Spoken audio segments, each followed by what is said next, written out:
ఇందాక ఉపేంద్ర చెప్పారు, మనకి ఏది ముఖ్యమైన అర్థమైతే డిగ్నిటరీ లెవెల్ వచ్చేస్తుంది. మనకు కుల వ్యవస్థ వల్ల కొన్ని నీచ వృత్తులు, కొన్ని గొప్పవి. పని చేయకుండా ఉండి వాడు బాస్ గా ఉంటే, పెత్తందారుగా ఉంటే వాడు గొప్పవాడు, పని చేసేవాడు తక్కువవాడు. మనం కొన్ని వేల సంవత్సరాలుగా మన సమాజాన్ని నాశనం చేసాం. ఇంకా పూర్తిగా బయటపడలేం. There are two tools. ఒకటి అర్బనైజేషన్. మనం ఆ మినీ నుంచి బయటపడి వెళ్ళగానే కొంచెం ఆ సాంప్రదాయ వాసన నుంచి బయటపడే అవకాశం వస్తుంది.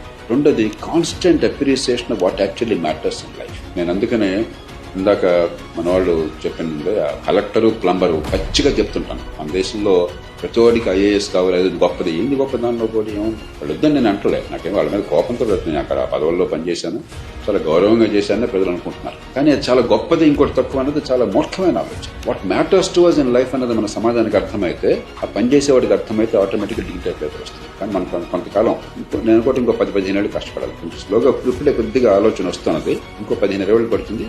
గ్రామీణ సమాజాన్ని గ్రామాల నుంచి పట్టణాలకు తీసుకోవాలి. అందుకని నేను గ్రామాల్లో పెరిగినా కూడా గ్రామములే పల్లెసీమలే పట్టుగొమ్మలు, విలేజ్ రిపబ్లిక్లు, గ్రామం అద్భుతమైనది అన్న ఇలాంటి నాకు పిచ్చి ఆలోచనలు లేవు. దానిలో ఎంత గొప్పతనం ఉంది, అంత మూర్ఖత్వం ఉంది. కాబట్టి స్మాల్ టౌన్స్ రావాలి, అర్బనైజ్ చేయాలి. విలేజ్ మెంటాలిటీ నుంచి కొంచెం urban mentality without losing identity, without being alienated. ఎందుకని స్మాల్ టౌన్స్ ని గట్టిగా ఫైట్ చేసేది. కాబట్టి స్ట్రక్చరల్ చేంజెస్ రావాలి, మనం కాన్స్టెంట్ గా ఆలోచన పెంచాలి.